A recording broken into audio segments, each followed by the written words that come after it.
Fala galera, Leanderson Lima na área. Olha, já foi para conta 2 dos últimos 10 jogos que o Amazonas tinha para fazer na luta contra o rebaixamento. E eu já falei aqui várias vezes para vocês, contra adversário direto não tem negócio, tem que vencer, não dá para negociar ponto. E o Amazonas deixou aí pelo menos 2 pontos escaparem nesse último jogo contra o Atlético. O Amazonas hoje tem 28 pontos, né? E a situação vai ficando cada vez mais difícil, porque restam agora apenas 8 jogos pela frente. E nesses 8 jogos que restam pela frente, pessoal, vamos lá. A gente tem o Criciúma fora de casa, a gente tem o Vila Nova fora de casa, Novo Horizontino em casa, Atlético Paranaense fora de casa, Cuiabá em casa, Botafogo de Ribeirão Preto fora de casa, Paysandu fora de casa, Curitiba em casa. São 24 pontos ainda em disputa. Só que a gente precisa fazer aquele diagnóstico curto e grosso. Meta realista para o time sobreviver. E eu sei que muita gente já vai escrever aqui, o time já caiu e tal, aquela coisa toda. E eu concordo com vocês, assim, nessa desesperança, porque é aquela história, o time não mostra poder de reação nesse espaço de tempo tão curto que a gente tem. Meta realista é aquela de sobrevivência, que vocês sabem muito bem a conta, que é entre 44 e 45 pontos. 45 ali você está numa zona ali de segurança, uma zona boa para escapar. E para chegar a essa pontuação, gente, o Amazonas precisa do quê? Ele precisa de 5 vitórias e pelo menos ali entre 1 a 2 empates em 8 jogos, cara. 8 jogos.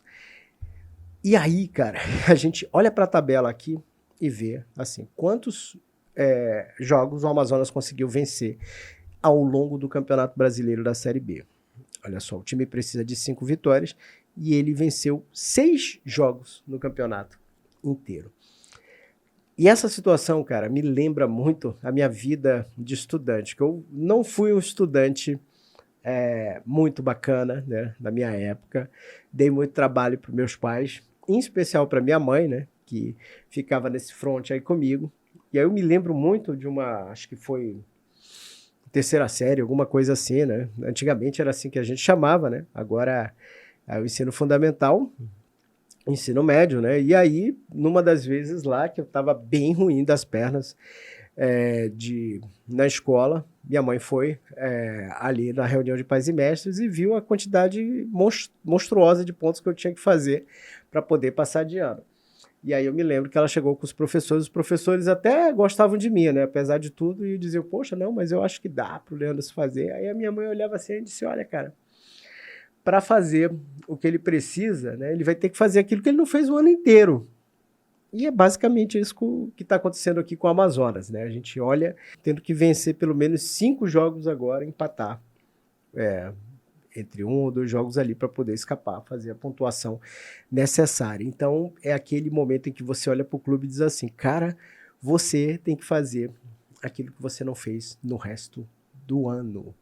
E é muito difícil, gente. A gente olha para isso aqui, sabe? Milagres acontecem, evidentemente, mas quando para acontecer um milagre, você tem que fazer algum movimento também, sabe? Um movimento de partir ali, de tentar romper esse ciclo aí de resultados ruins, e não parece que o Amazonas tem a capacidade de fazer isso nessa reta final.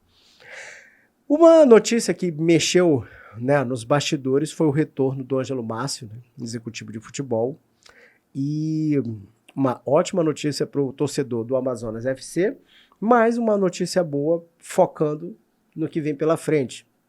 Por exemplo, um possível rebaixamento. Está cada vez mais perto do clube essa possibilidade da queda, e o retorno do Ângelo passa a ser uma coisa boa para planejar a próxima temporada, para o time tentar, eventualmente, se ele for rebaixado, tentar esse retorno o quanto antes para a Série B.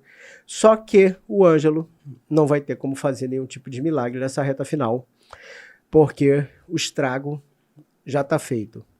E aí é aquela coisa, pelo menos é uma boa notícia para a torcida, focando no ano que vem, uma péssima notícia para a torcida do Nacional, já que o Ângelo estava lá.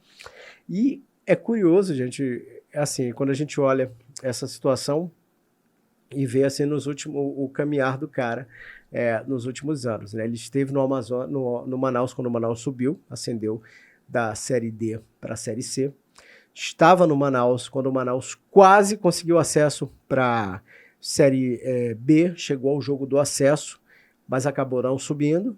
Mudou-se para o Amazonas FC, conseguiu o acesso da Série D para a Série C, conseguiu o acesso da C para B e mais o título, ou seja, o cara estava lá nesse momento, e aí acabou, né, saindo, e depois foi para o Manaus, chegou a ser anunciado pelo Manaus, aí o Nacional foi lá, contratou o cara, conseguiu fazer uma campanha muito boa no Campeonato Amazonense, arrumou o calendário para a equipe e agora está de volta aí o Amazonas FC. É aquela história, quem é bom sempre tem disputado a tapa, né? E o cara, pelo menos assim, historicamente, já faz parte da história do futebol amazonense, porque nos últimos anos, em todos os projetos bem-sucedidos do futebol amazonense, teve o nome do Ângelo Márcio no meio.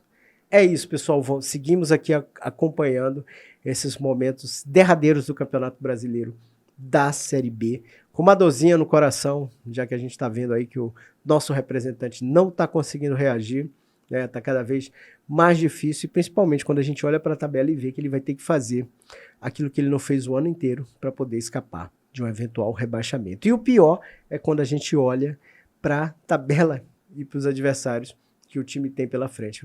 Porque enfrentar Criciúma, Vila Nova, Novo Horizontino, Atlético Paranaense, Cuiabá, Botafogo de Ribeirão Preto, Paysandu já praticamente caiu também, e o Curitiba em casa, gente, quando a gente olha para essa tabela, a gente diz assim, puta que pariu, Amazonas, olha, tá difícil demais a tua situação. Mas é isso, vamos lá, vamos acompanhar até o final o Campeonato Brasileiro da Série B e vamos, que como vocês sabem, aqui no canal do Lenderson Lima, o futebol não para.